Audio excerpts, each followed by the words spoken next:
Good afternoon, everyone. And Mr. Teo, thank you so much for making time to join us. Good afternoon, Clay. Glad to be here. We're really thrilled to have you. And everyone in Singapore has been so helpful and supportive to us in helping us to understand how AI is being adopted here in Singapore and around the rest of the region, and really appreciate that. Mm-hmm. You know, Jeremy mentioned that Singapore was one of the first countries to embrace and unveil a national AI strategy. And I wonder if you could, for people who may not know about Singapore's strategy, say a little bit about that and perhaps how Singapore's new national AI strategy 2.0 is different than the first one. Well, thank you for that opportunity. You know, back in 2019 that we put forward the national AI strategy, it wasn't as though no work had been done. In fact, about 9 months even before the strategy was launched, we did put forward a set of principles for AI governance. So what was quite interesting for me is that even in those years, we thought about governance before we actually launched the strategy.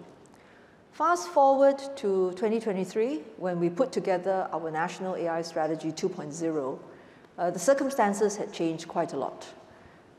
By that time, generative AI had become something that was very accessible. And so a very important consideration is, along with democratizing access to AI, how about the democratization of risks as well? You will find it being more pervasive. There will be many more settings that AI may be used or misused. So how does our strategy take into account both the democratizing access benefit as well as the risk democratization of generative AI? So in NAIS 2.0, I would say a couple of features stand out. In terms of the infrastructure that can support an AI ecosystem, how much compute capacity do you make available, particularly for segments of the community, such as the research community, that may find it harder to access compute? That was one important feature. And of course, we also know that there is no good AI without good data. The question is, how do we harvest data in a responsible way, taking into account people's concerns about privacy, taking into account companies and enterprise concerns about data protection, and foster an environment that has responsible as well as active use of data. And I think another very important aspect to go along with it is that in any new field, the pool of talent is always going to be a concern. It's not broad enough, it's not deep enough. So what measures can we put in place to build up the AI talent to support the healthy growth of an ecosystem? And if you wrap all of these together, I would also say that it has challenged us to think differently about what it means to achieve excellence in AI governance, which is not just the guardrails that you put in place, but also the promotional factors that can help this ecosystem grow. I think one of the things that has impressed me as I've learned about the Singapore AI strategy is that it seems to be very collaborative, and there seems to be a pretty constructive relationship between, as you mentioned, academics, people in government, people in businesses, a lot of informal institutions. And as someone who is an American and kind of keeping an eye on the American system of adopting AI, but spends a lot of time in China, I see the sort of huge polarization between those two systems, where China has taken a very, put the very dense regulatory framework in first, and the US has almost an allergy to any suggestion of a regulation. And Singapore seems to have found this very interesting middle way, where it doesn't have explicit regulatory framework, but it does have rules and systems and norms and kind of understandings, which is interesting. Do you anticipate that Singapore down the road will have more explicit AI-specific regulations? Well, in the first place, there are certain kinds of AI-generated content, for example, that we already have guardrails against. Yeah. So, for example, we have a law against fake news. Yeah. How do you deal with the content if it is AI-generated? Well, it turns out the law is technology agnostic. It doesn't matter whether it was a person who wrote up that fake news or used AI to generate that fake news. Mm-hmm. And that already helps us to have some buffer. But there are also other areas of AI risks that need further effort. Specific again to AI-generated content, what if the AI-generated content was applied in the context of a political election? And this is something that already is observed in other countries where elections are taking place. I've said this before, that we will have to look at what are the measures and what new laws need to be introduced. We are actively studying. The Koreans, for example, put in place a law to ban political content that is generated using AI in the 90 days that is the run-up to their election. But in our case, we don't have a clear window of 90 days. So to what extent can we replicate a law like that? But I should just add that AI-generated content is just one part of it. There are other aspects of risk that we also make available a set of principles that we'd like people to adhere to. So just as in 2019, before we had the strategy, we had the Model AI Governance Framework. This time round, very soon after we published our updated National AI Strategy, we also updated our Model AI Governance Framework for generative AI. We've taken it one step further. We say, here are the principles, but how do you actually demonstrate that the principles has been adhered to? So we have a software toolkit and testing framework, which we call AI Verify, and that was very applicable in the context of classical AI, traditional AI. With generative AI, we created another project, we call it Moonshot. The idea is how do you test for the safety of AI systems with generative AI? So those are the practical ways in which we try to move forward. So it's an interesting combination of as you say, guardrails and things to kind of encourage and promote innovation. You mentioned data, which is a really interesting component of this equation in the case of Singapore. So as I mentioned when we chatted the other day, I spent some time trying to understand how a country like Singapore, who's 6 million people, less, very small, limited land, what it does to get access to lots of data. You will be familiar with Kai-Fu Lee, who speaks often at our events. He's got this book that argues that we're heading into this age of AI superpowers, that are the two big superpowers will be the US and China. And they will be superpowers because they have access to the new oil of the digital age, which is data. So how does a small city-state like Singapore compete in the age of AI superpowers and big data?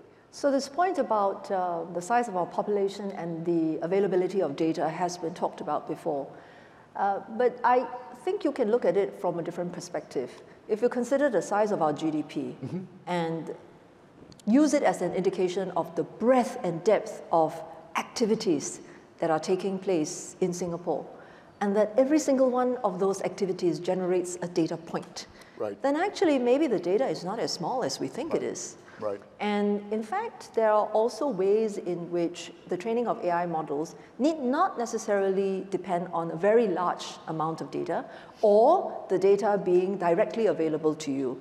There are techniques in privacy-enhancing technologies that will allow, for example, federated learning to take place. You may not be in possession of the data, but it doesn't prevent you from being able to extract the learning from that data.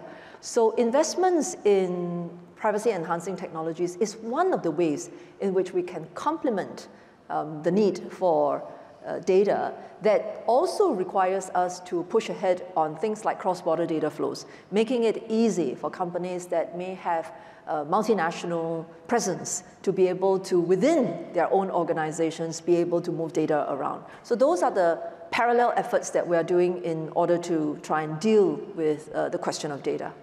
So my article is in the next issue of Fortune magazine, which will come out soon. It just went on the website today. But one of the things that I mentioned in there is that Singapore has been very proactive in thinking about how to use some of the assets that are unique that it does have to compensate for the fact that it doesn't have a huge population. There's the airport, which is one of the busiest airports in the world. The container port, now the second busiest container port in the world. You've got some of the world's biggest banks right here. And then, as you mentioned, there are all these multinational companies that are coming in. So it makes for a very interesting ecosystem where there's a lot of technological sophistication and data, even though the population might be limited. The concept is very similar. Whether it is for the aviation hub or the maritime center or for financial services, we've sort of positioned Singapore in the flow. Yeah. You are in the flow of capital, you are in the flow of goods, you are in the flow of ideas, you are in the flow of people. Yeah. And similarly, you can also be in the flow of data. Data. That's how we're thinking about it. One of the bottlenecks on that that's been a bit of a challenge for Singapore has, of course, been data centers. And I wanted to ask you about that very quickly. Singapore has 70 plus data centers. That's an enormous number for its size. And yet, this is a place that is resource constrained in many ways. Land is scarce, energy is expensive, there's no renewable energy to speak of, and you know, it's hot. And so running a data center in Singapore can be a daunting proposition. Singapore had a moratorium that was imposed in 2019 because of concerns about data centers just consuming too much energy. That's being lifted. There's a new blueprint in place. And where do you see that going? Can Singapore continue to add data centers, or will it have to start parking things next door in Johor? I'm really glad you brought up the fact that we're very hot. We can only ever give you a warm welcome in Singapore. You have to remember that. But let's go back to the question of data centers. It's not just the number of data centers that matter. It's the combined capacity.